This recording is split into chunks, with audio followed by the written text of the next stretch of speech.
অনেক সহ্য করেছি, আর না, আজকে এই ইট দিয়ে মেরে মাথা ফাটিয়ে দেবো।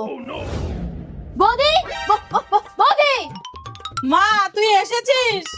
দে এবার একটু বীজ দে, খেয়ে মরে যাই। মা তুমি এসব কথা বলো না তো, আমি এসে গেছি না। এবার দেখো। আরে কোথায় গেলি ডাইনি? সাহস থাকলে বেরিয়ে আয়। কি হয়েছে ননদিনী?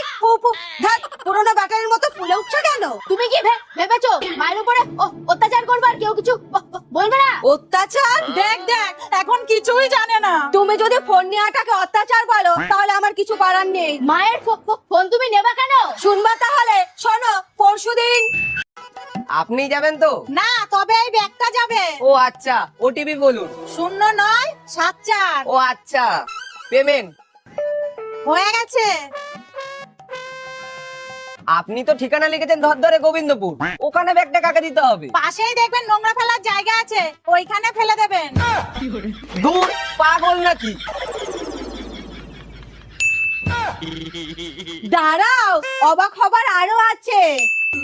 মা, একটা টোটো ডাকি? আরে না না, এখনকার দিনে কোথাও যেতে গেলে টোটো লাগে না। আমি ফোন করে ফ্রির গাড়ি ডেকেছি, দাঁড়াও এক্ষুনি চলে আসবে। হ্যাঁ, 100 নম্বরে কে ফোন করেছেন? আমি বলুন কিভাবে সাহায্য করতে পারি। আমাদেরকে একটু মল্লিকপাড়ায় নামিয়ে দিয়ে আসুন। চলো বৌমা। 1 মিনিট।